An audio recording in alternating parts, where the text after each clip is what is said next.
Hello everybody, so big welcome today to James from Irish Green Guys who are based in Kerry. We're absolutely privileged to have him here, big welcome. Thank you. You know the Kerry men only come up to Dublin when there's an All-Ireland, so what brought you up here today? Well, normally when I drive out this road I'm driving down after an All-Ireland final victory, but the last 2 years the Dubs commiserations. Are we 7 in a row now, Deirdre? Oh Jesus, I don't know. I think losing count at this stage. So, first of all, tell us a little bit about the Irish Green Guys, how it started and how you got that name, because I think the name is brilliant. There's a good story behind the name, but I suppose my dad started the business over 20 years ago, and he was growing foliage mainly for supermarkets. All right. And I grew up with plants, I grew up in the business, been involved in all my life, have a real love for it, studied horticulture in college, all of that type of stuff. So loved the travelling. I used to do a lot of the sales, so over and back to Holland, trying to sell stuff to a Dutchman is never easy. So once you can sell greenery to a Dutchman, you can do pretty much anything. Sell it to the Irish. Yeah. So about 3 or 4 years ago, I suppose we started doing a small bit into the wholesale market, and I just felt I wanted to offer florists a better quality product than that. And wanted to maybe supply them a bit direct as well if they wanted to buy that way, as well as buy through the wholesale market. So I was over in Pisa in Italy visiting a few growers with a couple of guys working for us, and we had a bit too much to drink. We were living the Dolce Vita and we were throwing around ideas, and one of the guys came up with the name Irish Green Guys, and we all just went, that's it. It is. It's a brilliant name. So catchy, click straight away. Many employees have you got, and roughly how many acres? Employees at the moment. I don't think you should ask Countryman how many acres he has, should you? And is it road frontage or what? What's the chances of a bit of planning permission on it? Yeah, my daughters will be getting Instagram messages from potential suitors. So I suppose what are we? I think we're 12 kind of full-time employees, but the business is really seasonal. We do probably half our turnover in the whole year in November and December. So we work really, really hard in the winter. So once kids go back to school and you settle in for the winter and you're working your ass off in October, November and December, small peak for Valentine's, Mother's Day, and then we drop off. So the business is quite seasonal. I suppose acre-wise we probably have 120 or 30 acres ourselves, and then we're buying in product or making deals with growers and things like that as well. So generally you're harvesting, the main season is July to Mother's Day, and then the rest from March through to September you're maintaining the crops, putting out fertilisers, and like all farmers we're complaining the cost of fertiliser has gone up nearly 100%. Who's ever met a poor farmer? Yeah. Transport and diesel and all these things. Do you get headage, by the way, on the plants or what? Don't ever get headage on that. My husband's from Sligo and this is all I hear is about the headage.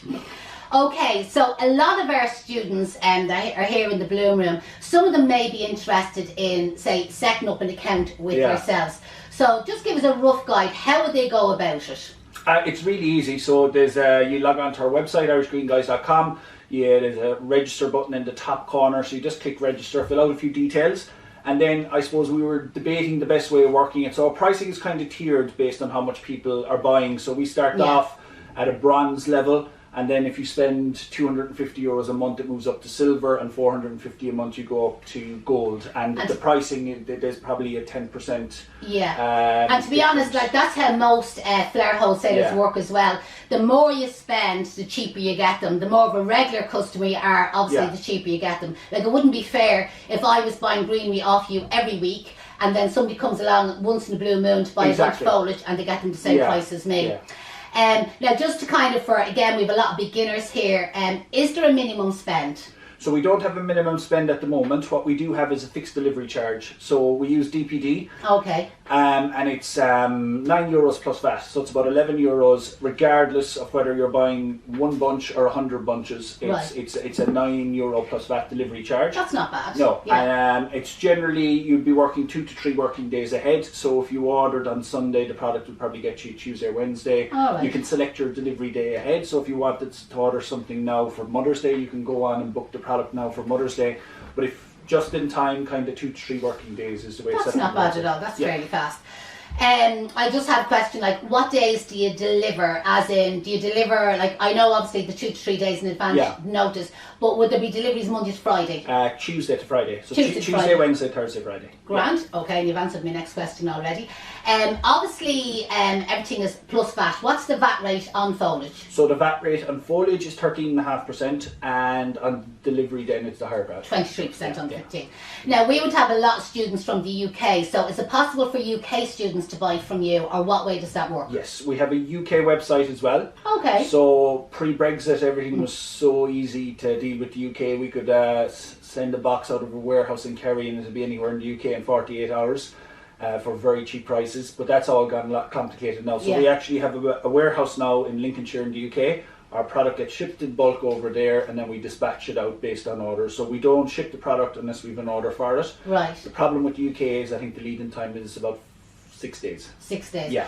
And say for the longevity of the foliage, no problem at all being out I mean, water. basically, foliage is, as all florists will know, it's a bit temperamental in the summer, but once you get into September, October, you get a bit of coldness.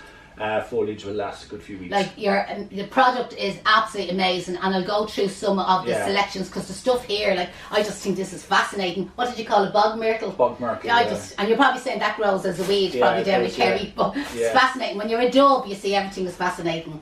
Okay, explain, and again, you can take up some of the bunches as an example. Explain how your bunches are sold. You know what I mean? Is there a difference in length? Obviously, the size of the bunches, is it sold by the stem? Is it sold by the weight? You know the way. Say starting from scratch there, and if you want to stand up there and give us a few examples of what you have. So I suppose typically foliage is, if you buy foliage on a website or a Dutch wholesaler, you're just buying a bunch. Now, what is a bunch? Yeah. You know, it could be anything, and sometimes it's sold by weight.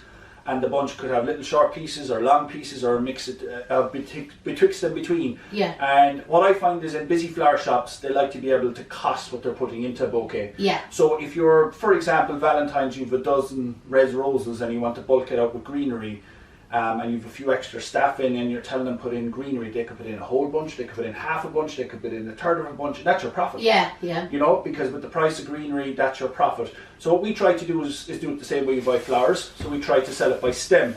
So this eucalyptus parvi, it's all 60 centimetres. Every stem is more or less the same in thickness and length. Yeah, It's so all like the same. for working in a hand tied, like, these are ideal. Like, they need barely any cleaning down on the end, because really your stems are nice and clean, and you're ready then to actually start doing your hand ties straight away. So that saves a lot of time, like for Valentine's Day, Mother's for Day. cakes and all that. It's already pre-cleaned. To be honest, it doesn't need a huge amount. I shouldn't be saying this to professional people such as yourselves. It doesn't need a huge amount of conditioning. If you do, well and good, but it's not essential. You know, all I do tell the students, when they're getting their flower delivery, say from ourselves here, I'd say that night have a bucket of water outside, because myself, I store the greenery outside. It lasts 6 weeks. In saying, one of the students was saying there, it was actually from yourself, she got greenery before Christmas and she still has it now. You know, that way it lasts for ages. I find bucket of clean water, trim the end, stick it in water, leave it outside. Rain, hail or snow, because the students are always saying to me, what about the rain, what about the snow, what about the ice? I just say, this greenery was born and bred in Ireland, hardy. Well, you see, it's very hard. Kerry foliage is very hardy, right? Yeah. Because in Kerry, in Tralee, we've 2.5 times the rainfall of Dublin. All right. So when you guys start complaining, so when I'm talking about the rain, pissing around, you have no fucking idea. You know? You get 800 mils of rain up here in Dublin, and it's the end of the world. We get 2 meters of rain in Kerry. So like when we see the weather forecast, it's going to be rainy in Dublin, you're all complaining, we're only laughing at you. Poor Dubs. They don't know why. I always say to them, the weather is shite. The weather is shite in Dublin, it's lashing rain. But I suppose that is the advantage in Kerry. We don't, there's a big difference in climate between even Dublin and Kerry. We don't get the cold you get up so here. Our bunches of greenery outside in the bucket of water in our little bit of shite weather is absolutely perfect. Fine. Absolutely they think they're in Lanzarote. I wish. We also then do different lengths, so that's 60 centimetres, but for me the real value in our products, and I try to explain it to florists, is we do longer stems, which aren't that more expensive. Yeah. So that's a 90 centimetre, and you can kind of see the difference there. Just hold them down a tiny little bit. Yeah, perfect. Yeah. So you can see the difference in. There's probably so double with the these foliage. ones, they could cut this part Absolutely. out, make their use them parts for your hand ties, and then all your offcuts for arrangements, flower arrangements, greening up wreaths or whatever. So you're probably getting more bucks for your money 100%. here, really, aren't you? Definitely getting more mileage out of them one. I suppose there's no point in giving prices because again it's obviously seasonal and then this video could go out of date, but if they go to your website they'll get all the prices. Get the prices. Give us a bit of information about eucalyptus because I know people are always asking us about varieties and which is the nicer ones and all the rest. You're the horticulturist, give us all the names of them. Yeah, look, there's 800 varieties. I love that there's 800 varieties of eucalyptus. Wow. Right? I actually thought it was 11. Yeah, most of them come from... I must have been on the Mitch that day. Yeah. Most of them are coming from Australia and New Zealand, and they all have different characteristics. Some, we learned the hard way back in 2009 when we had a really bad winter, I don't know if you remember that, and even down in Kerry... I'm old enough, I'd remember, It got down to -12 and we lost a lot of production that year. You know, we probably lost 50% of our total production. So then we started to focus on varieties that gave flowers what they want, but then were a bit tougher. Yeah. So in terms of blue eucalyptus, there's literally hundreds of varieties. Funny enough, the most popular one, Populus, with the berries, that's not actually a variety at all.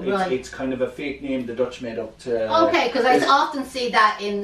It's mostly the UK wedding sites, you know, the Facebook pages, and they're all saying, what's the name of this eucalyptus with the seed on it? And that's Eucalyptus populus, but it's not actually a real variety, it's just a whole number of varieties that produce a certain... an inbred. An inbred, exactly, yeah.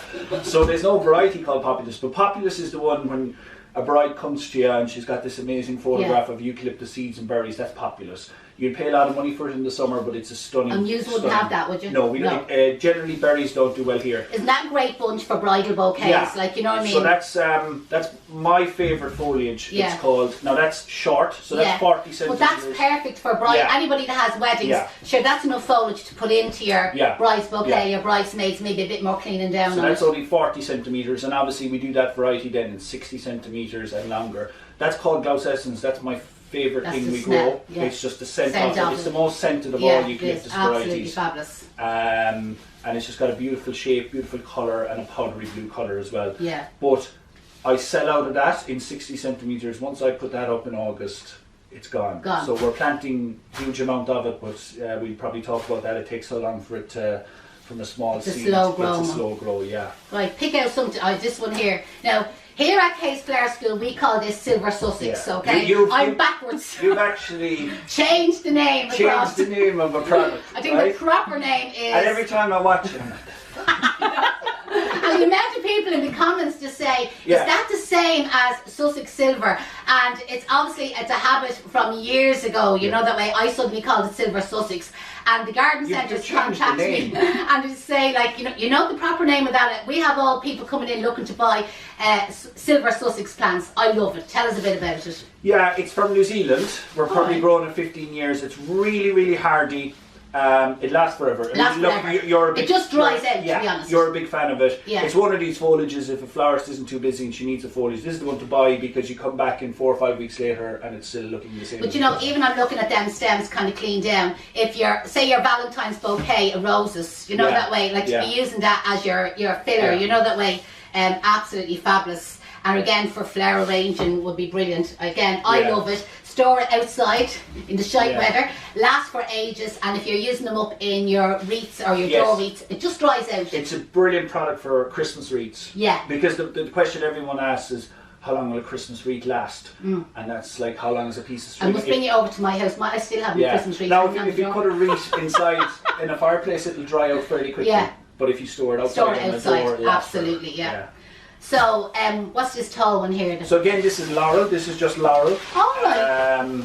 So again, longer lengths. Brilliant. We sell a lot of this wedding work, pedestal work. Yeah, for pedestal work. And do you have that in a shorter length? Because we use the laurel often for the topiary trees, where you'd be just looking kind of for that length there. So this is about, we do 40 centimetres, 60 centimetres, and this is 80. 80 centimetres, Like if you were doing a pedestal arrangement, like say, if I was doing a 4 to 5 foot pedestal arrangement, 2 bunches of that is probably what I would use for a traditional shape, a traditional triangle. And again, all the cleaning work is done. You have fabulous straight pieces to get your height. So normally on module 4, where I would be covering where they would do their their height coming up, and then their side triangles, you see, kind of coming down, you know, that way, and then they would have their other one on the opposite side. Like, sure, half the work is done for you with the way one of the products we have, which I don't have now, is it's out of season. I have actually, so we do birch twigs as well. Oh, that's and fab, we do them in long lengths. But during the summer, one of the foliage we do supply is birch and beech in leaf.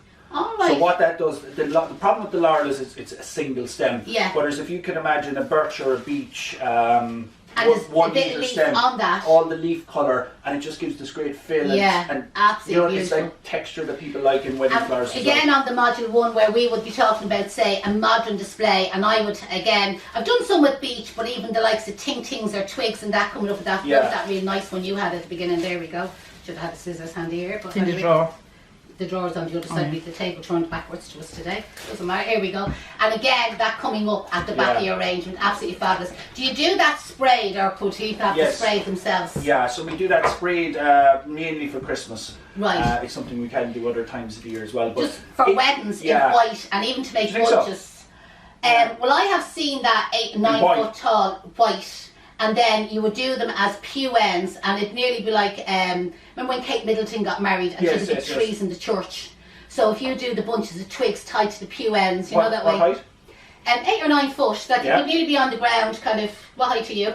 Coming up over your head, you know that way. And again, little fairy lights, if it was kind of winter, midnight wedding, you know that way. Definitely could do that. Again, it could be done on a shorter and then just tied to the top of the pew end. Yeah. Do you know that way? Be gorgeous without any flowers coming up with it, and I'd say probably with a bit of foliage mixed up through it. Lovely, fabulous. So you kind of lost me there a bit now, because like I'm a grower, you're the florist. So, but it's really good for me to hear that, because I went into Homer Simpson mode, you know, and I was like Thursday pork chop night. You know? So it's really good for me to get this feedback as well, and how the products can be used. I never thought of that, and that's something we can do quite easy. Yeah, you know? And then probably Christmas, like sprays, the silvers and the golds. Because I know ourselves, for us to spray something, you might as well cost fortune, and you spray half the room. 100%. And I end up with, instead of black boots, I have gold boots or silver boots. Buzz. You do get a little bit of a buzz. But you see, now with the face masks, so tell us about this weed. Go on. Bob Myrtle. Yeah. It's something that's really popular in Holland. They use it a lot with spring flowers. Right. So, you know, just a bunch of tulips. And then mix in the centre. Absolutely gorgeous. And you know, again, even for Valentine's Day, the colour of that with dark pink roses, purple roses, red roses even, it's going to be amazing. And I see you had some, I know we'll come back to the wreath rings, but I see you have it made into like a door wreath. You wouldn't need anything else on that. Should that on its own? Yeah. Do you think? Yeah. You know what I mean? Just a raffia So that's hanger. a mix of birch and bog myrtle in it. Right, mixed together, and, yeah. As you said, a nice raffia tie or... Exactly, or you could mix, again, you could use the little tubes just for the students. You know, the little water vials with your fresh flowers in it. Slide the vial in there, kind of hide it, you know, to camouflage. And something like a shorter stem of orchids, which would last for ages. Or again, if you were doing it kind of springtime, daffodils, tulips, you know what I mean, whatever flowers, but use the water vials, because they wouldn't obviously last their water. Again, for some, orchids are a great long-lasting flower. But even send something, even like carnations or chrysanthemums. And if again, that in white, painted white for a wedding would be amazing. Absolutely gorgeous. You know that. And obviously the advantage of this is this lasts forever. Yeah. So once you know it's dry. So again, you could pull the flowers out of it, revamp it again. Yeah. So if you were doing it for spring, stick your daffodils and your tulips in. If you're doing it for the summertime, you know the way you put your peonies in it. If you're doing it at Christmas time, Halloween, exactly. Brilliant. I think they're fabulous. So they're all ready made. Yes. And you pretend then the homemade, natively grown, Irish grown foliage. Can we stick the word organic in there? Oh, we can indeed.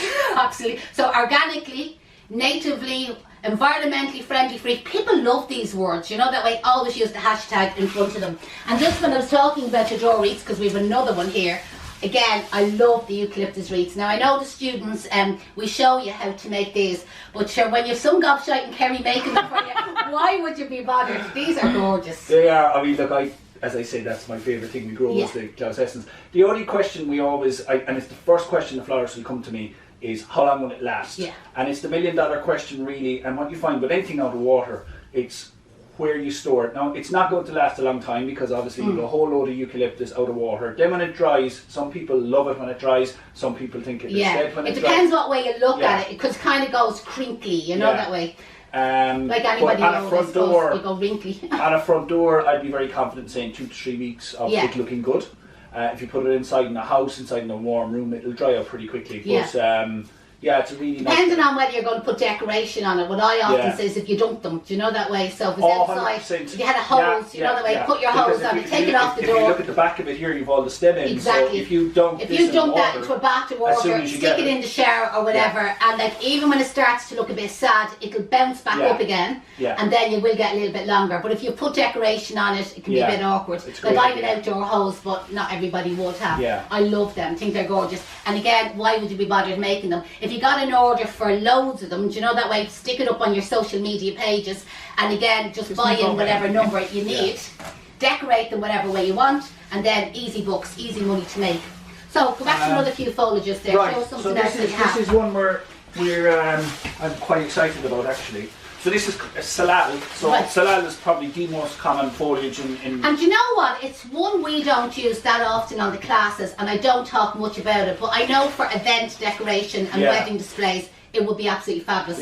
So give us a bit of info. So all salal comes from the west coast of Canada or the west coast of America. Right. It's cut there. It's stuck in a warehouse there. Then sea containers are shipped across to Holland, which takes weeks. It's stuck in a warehouse in Holland. So when you buy salal, a florist in it's Dublin, always flat and very dry, and it's short and it's old. It's probably a month old before you get it. Now the great thing about salal is it will last forever. But I suppose the advantage we have, because again of our little climate in Kerry, we've a contract with one of the big gardens down there that this is just growing wild, and it's fantastic.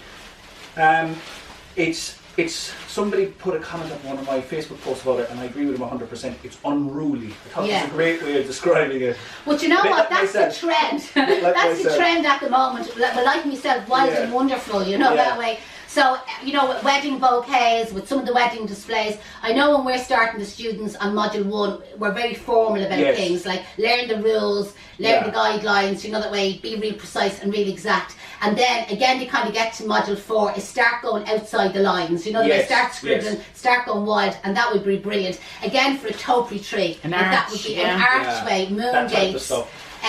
Trailing displays, you know, that way. Right, because I think the difference. Suspended garlands, this would be amazing. If you were doing, for example, Valentine's, because the stems aren't as consistent. Or what I'm afraid of sometimes is you could have a single stem and then a big chunky one, and if you've a dozen roses with 3 chunky stems, it's this big.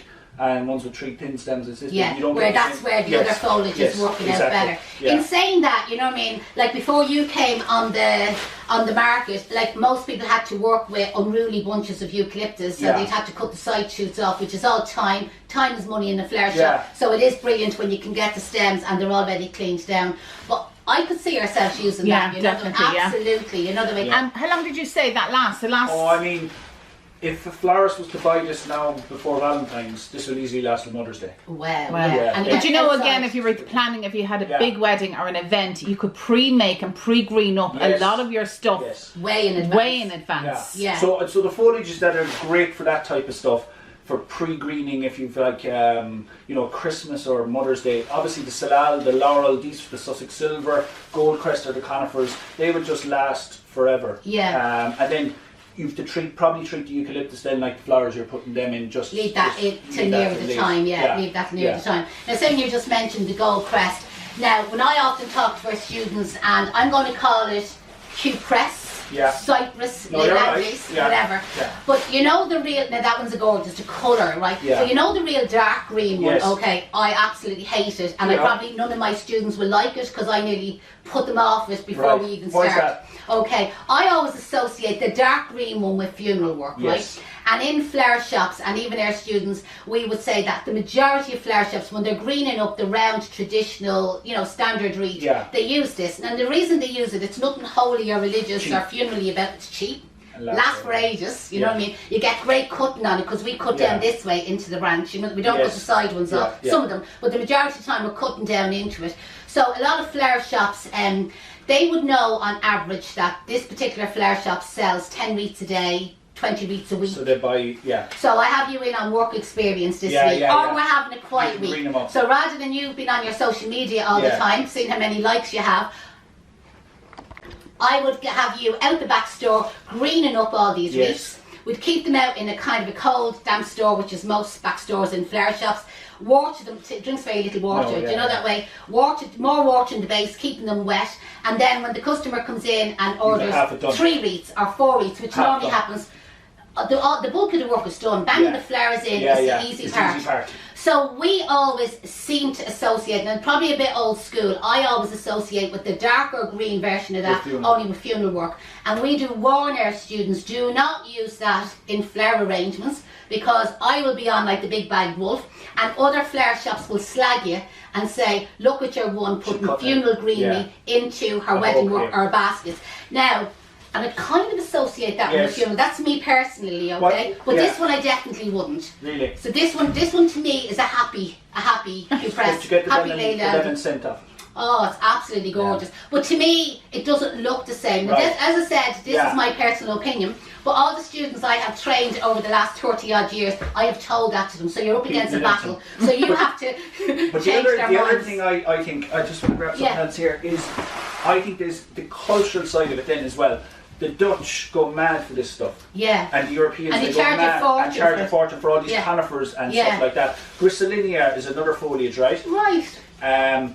You couldn't give that away in Ireland. You find it very hard with these ones, because every hedge, every house has them. Every house that was built in the 1960s, like if you're in a place like Rathfarnham or Dundrum or these kind of places, every house has a Cupressus hedge and a Griselinia hedge and a privet. The privet. And the perception is that it's actually they cut that hedge. For nothing. Whereas when you go to the UK and go to Holland, they actually isn't that mad? Yeah. I suppose a lot of it is. My students would often, it's when they're waiting on the flower delivery to come, especially again with the beginner students, and I'd say, right, if you want to start practicing maybe the posy arrangement, go out to your garden, because again every garden in Dublin would have privet or hedging, some sort of hedging kind of grown, and I'd say like the Griselinia, and I'd say even go up to the supermarkets, like in the car parks in Lidl's, Aldi, Super Value, they normally have all that hedging kind of grown. Scissors on the door of the car. Yeah. In England, and you see, I have 30 odd years of students out there that this has been. But they have a great word for that in England. They call it foraging. Yeah. Well, we call it robbing. Deirdre keeps saying to me, don't say robbing, say foraging, you know that way. So it's the posh way of robbing. I tell our students to wear a day glow jacket. If you ever be in the car and you see something coming up behind you with a day glow jacket, you immediately think it's a guard. You never question anybody with a day glow jacket. So scissors on the door of the car, a £5 day glow jacket, you get them in the paint shops, you know that way. And if anybody ever stops you, you're either the corporation or you're foraging it for charity. Would you begrudge anybody for charity or the church, you know that way? But again, it's a beautiful foliage, and the colours together, do you know that way? They're fabulous, aren't they? Really, one more thing I want to show you. This is love that. So just in terms of wedding flowers, right? So like you said, the small leaf blue eucalyptus is obviously great. And this is one that's got really popular now. You see it on social media again. And it's a lot like the kind of the Dutch shape of the Dutch kind of eucalyptus. You know that smaller leaf one, Yeah. So this is called Eucalyptus morai, but you're very right. It's like the Nicolai that comes in from Holland. But where this is really nice, these ones are in bridal bouquets. You can probably get your head around the string. So you have your shapes, you have your rounds, and you have your spikes. You have your rounds and your spikes, and you can see, you have a good template there for a bridal bouquet. And even to do, and my silver sisters. And if you were to do like a mixed foliage wedding bouquet, you know that way, and she would have to put a bit of the, I wouldn't put the Q-press into it, I might put the Griselinia in. I'm always on about florist slagging, you know the way, because and I'm a florist, and I can be a bitch as well, right? But there's a lot of bitchiness goes on in the business. And I'm always saying to the students, like double chrysanthemums, I'm not sure if you're up on flowers, but double chrysanthemums are a funeral flower. They're classed for basin wreaths, basin mams, dads, hearts, crosses, pillows, cushions. And I warn students, do not put them into flower arrangements. You know that way. They're classed as a funeral flower. And they're in every supermarket bouquet. And because it has happened, especially the beginner students, and they would make an arrangement and they put double chrysanthemums into it because they got them in Lidl or Aldi or the supermarkets. And I'd say another flower shop is going to see that photograph on social media, and they're going to bitch about you and slag you and say, look at your woman, she hasn't a fecking clue. You know that way. So I always I warn them about the bitchiness as well that goes on. Does the bitchiness go on in the horticultural, or is it mostly men, so we don't bitch? I was going to say something like that. Have to be keep it very, very clean here. You have to keep it very clean. Love this wreath here. So that's it's a mixed foliage wreath. That's beautiful. Look at that. It's fabulous, The isn't silver it? Sussex and your eucalyptus and a bit of laurel going in and out through it. That's and you have a mixture of eucalyptus in it. That is just amazing. So what I didn't bring up then, we do garlands as well. Yeah, I wanted to ask you about the garlands. Now, I might as well tell you, we train our students to make garlands. Yes. And in our video, I'm going to tell you now in case you ever see the video, I kind of slag you know that one. So for instance... You wait till I came up and tell I did, and tell you. So, as a bald figure, we just say your garlands were £5 a foot, okay? Yeah. I said, there's another fiver off the Irish Green, guys, and there's another fiver off the Irish Green. You're not my target. I know you're not my target. But I do say to the students, when you get an order in for, 20 foot of them, who the feck is going to get and make them all? And the other thing as well is where... Again, feckin' Egypts and Kerry making them for us. Where I find it's our garlands are really popular is where a florist has 2 weddings on a weekend or wants something where they're under pressure and they just want to do something and they buy in maybe 50 foot of garland, put a few flowers with it, and it's maybe the margins aren't as high as making it yourself, but certainly for... But time-wise, if you have a big wedding on and you're doing all the wedding flowers... Well, I think it's okay if you're doing it yourself and you're good at making garlands. And if you get the stuff for free, we'll go back, but to buy the foliage in to make them, it's cheaper to pay you. Your trainee girl who's in the corner and she's making a garland and she's on Instagram or... No, we don't allow any social media. There's no social media. No, not when you're working for me. You're it's in the contract. Any social media to be done, I'll do it. Janette, just ask about the storage and of the garlands and the longevity of them. Good point, So generally what we say is we will, if you have a wedding on a Saturday, we'd always say to get the garlands in on a Thursday, right? Okay. Store them in a cool place. So order them 2 or 3 days before and get them delivered on Thursday. We'll make them the day they're dispatched. Right. The foliage. So it's just the timelines, I suppose. If you have a wedding on a Saturday, we'll harvest the foliage Wednesday. Yeah. We'll make the garland. We'll harvest the foliage Tuesday, make the garland Wednesday, dispatch it Wednesday, and it's ready Thursday. So the foliage is only 5 days old for the wedding. Yeah. But the key thing with garlands or anything out of water is how you store them. Yeah. So the best thing you can do, they'll come in a box wrapped in plastic. Leave them in the box. Okay. Open up the plastic, give them a light spray of water, and it's the coolest place you can put. Where is that your shed, outside? But just don't put them into direct sunlight or wind. People underestimate how wind drying stuff out. Yeah. People focus on the moisture. It's not, because the wind just sucks the moisture out of it. So it's really important that you store them, and after that they last for ages. Yeah. I have a few questions here from kind of behind the scenes. Some of the garlands. How long does it take from planting something to harvest it? Not talking about the ruscas, because where ruscas is 4 years in the ground. But go on anyways. Going on everything else, are they all different? They're all different, but I suppose for something like eucalyptus, you plant a eucalyptus tree this May, let's say, you'll be waiting 3 years before you get 2 years you nip a few stems off it, 3 years you get a reasonable amount, but it's 4 years on that you start getting a crop. And then once you've you cut it that year, the following year you'll have another crop. So basically we're cutting the same trees for 20 years. All right. And the yield keeps going up. You don't look that old. Must be the Kerry rains keeping you fresh then. And the yield actually keeps going up. But the problem, I suppose, is when you identify, which we did with our Eucalyptus glaucescens, that's a great variety, we started planting straight away, but the stuff isn't actually going to come on for another couple of years, so it's like you're... And do you know what'll happen is it won't be on trend anymore, it'll be something else. Well, that's we'll come back to this. I gave up looking at trends because you could say we'll just be popular, who knows? Yeah, but it's like when they come out with the Pantone colour for every year, but the people that are getting married, say this summer, they probably bought their dresses or decided that they were going to have pink bridesmaid dresses or blue bridesmaid dresses, so it doesn't always work. Have you ever had any disasters growing foliage besides the ruscas? But go on.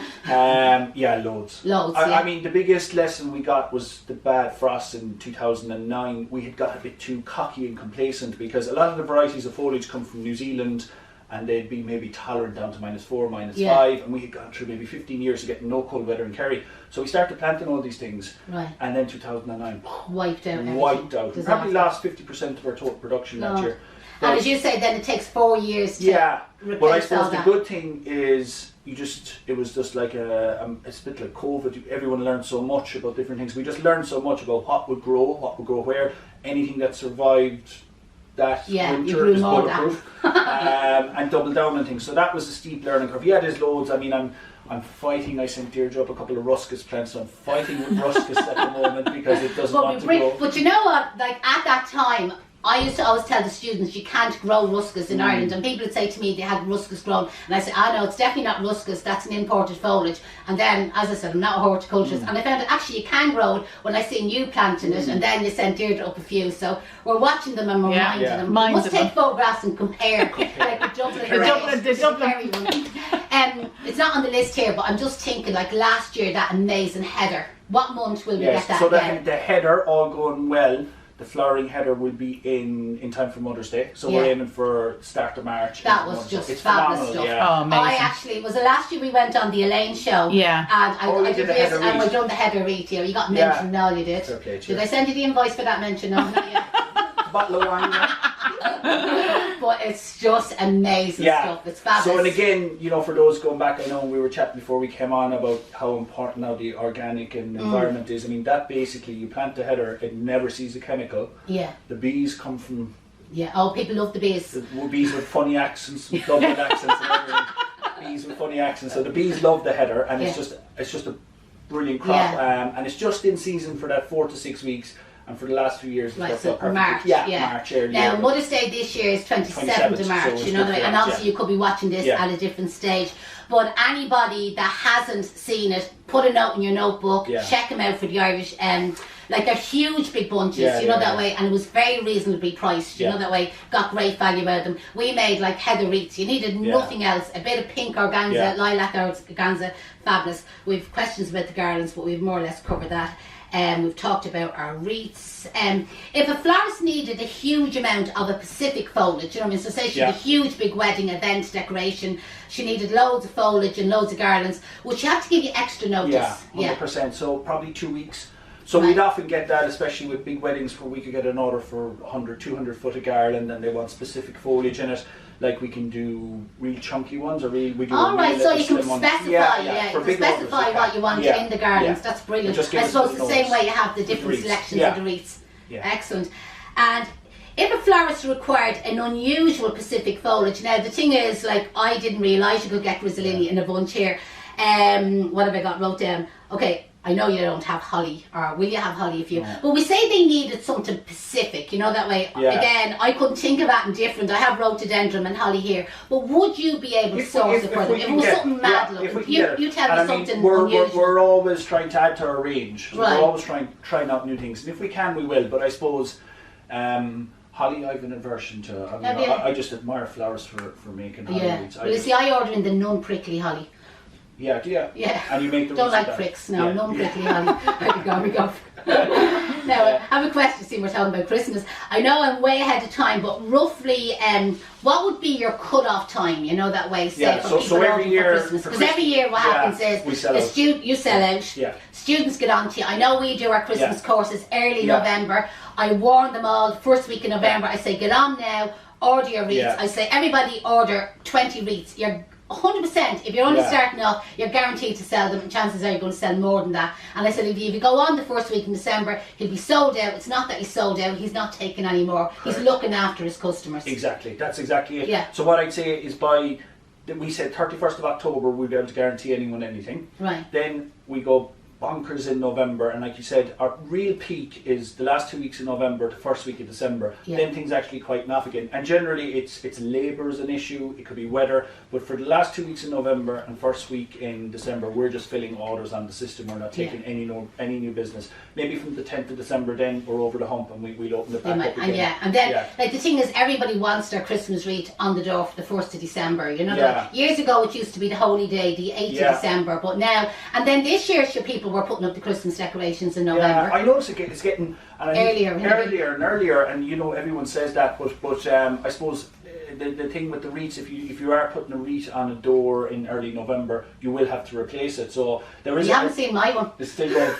And we're videoing today on the 3rd of February, and I still have my Christmas wreath, and it's your it's your basis. Is that just out of design or laziness? Well, I've a crack in the glass door, right? To cover it up. And if I take it down, and I haven't actually, the last couple of spring ones I made. Well, you have one there now, you can replace it. Yeah, take one of them home, and I swear to God, and I even have what was the little selling, the pixies or the Yeah, that's right. And I have a pixie in the middle of it, you know what I mean? So it's obvious it's Christmas, you know that way. You see this kind of pixie in the centre. But I don't give a shite, and it's covering the crack of the door anyway. Because if any robbers came, you know that way, they could nearly put their hand in and open the door. The pixie is stopping it. The pixie is stopping it.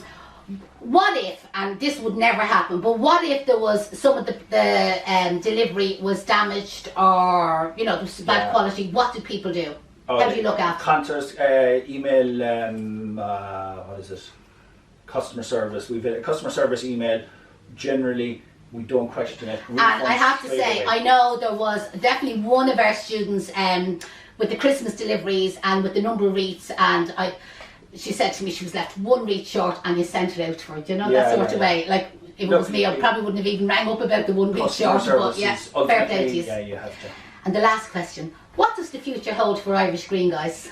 It's a good question. We're going to keep growing more. Yeah. I suppose as a grower, you always want to try new things. We've some great customers now. Yeah. I want to dabble in flowers. Is something I'm not sure. I'm in the middle now of trying to explore what that means and what flowers we could look at.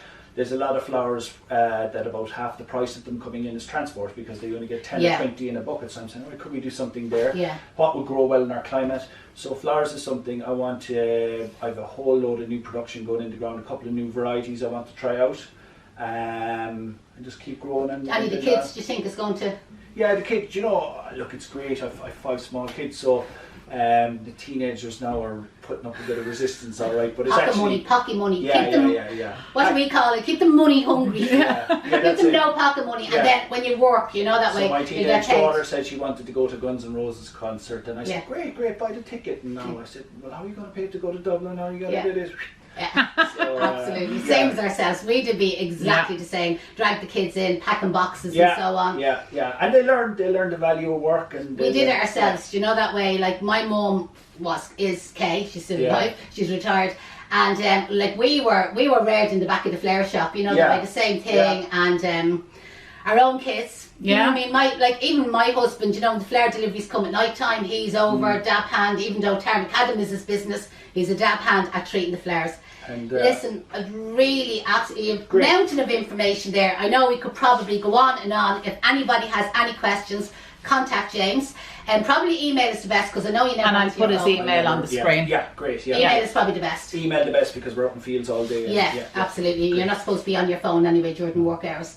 Listen, lovely to meet you. Great. Thanks for having me. Where'd you get your hair cut? Goodbye, everybody. Thanks for joining us, and I hope you enjoyed that. Bye bye. See you then.